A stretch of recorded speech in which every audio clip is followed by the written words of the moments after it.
एक घर भी नहीं दिया, सपोर्ट ही नहीं दिया, वो बिल्कुल रास्ते पर आ गए।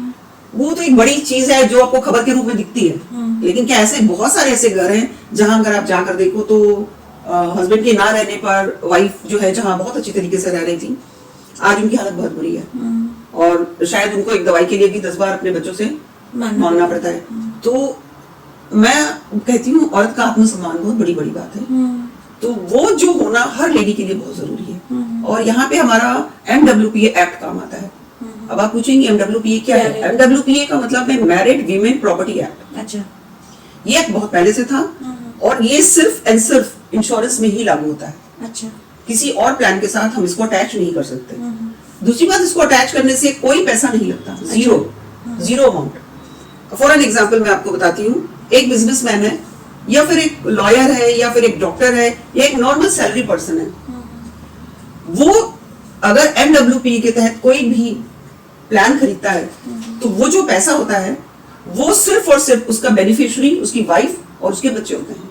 वो पैसा सिर्फ उसकी वाइफ और उसके बच्चों के पास जाएगा। ऐसी स्थिति में फॉर एन एग्जाम्पल एक बिजनेसमैन है, बिजनेस चलता है उनका डेबिट क्रेडिट से, यहाँ से सामान लेते हैं तो उनके ऊपर बहुत बड़ी लायबिलिटी होती है। आपने देखा होगा कितने मालिया ये कितने ही लोग बैंकरप्ट हो गए और भाग गए, उनकी सारी प्रॉपर्टी जब्त हो गई। So many cases. इवन आपने कलकत्ता का एक सुना होगा, एक हॉस्पिटल में आग लग गई थी, 89 पीपल्स में खत्म हो गए।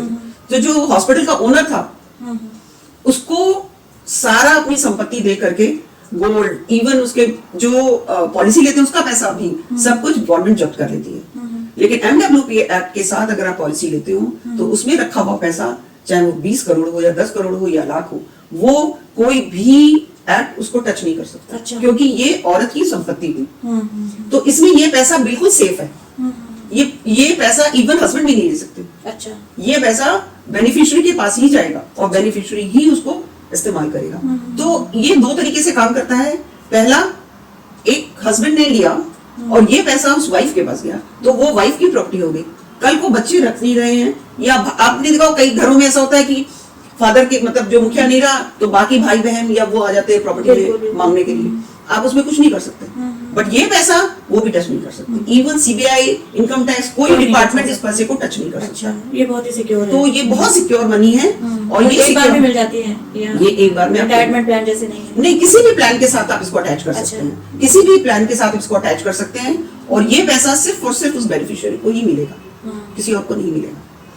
तो मैं कहती हूँ कि एक प्लान में जहाँ ये पैसा हस्बैंड अपनी वाइफ के लिए दे देते, क्योंकि वो है तो दोनों को ही मिल रहा है, वो वाइफ अपना पैसा कहीं और नहीं खर्च करेगी। But in case any unseen, क्योंकि हस्बैंड को भी चिंता होती है अपने बच्चों और फैमिली की, फाइनेंशियल बर्डन तो नहीं करते हैं। तो वो वाइफ और बच्चे उनकी लायबिलिटी है, उनको ये सोच होती है। तो उनके ना रहने पर, उनके रहने पर भी अगर वो पैसा वाइफ के पास जाता है तो वो एक सिक्योर मनी है जो कि कोई भी अटैचमेंट उसको टच नहीं कर सकता। तो MWPA is a very good act और जो कि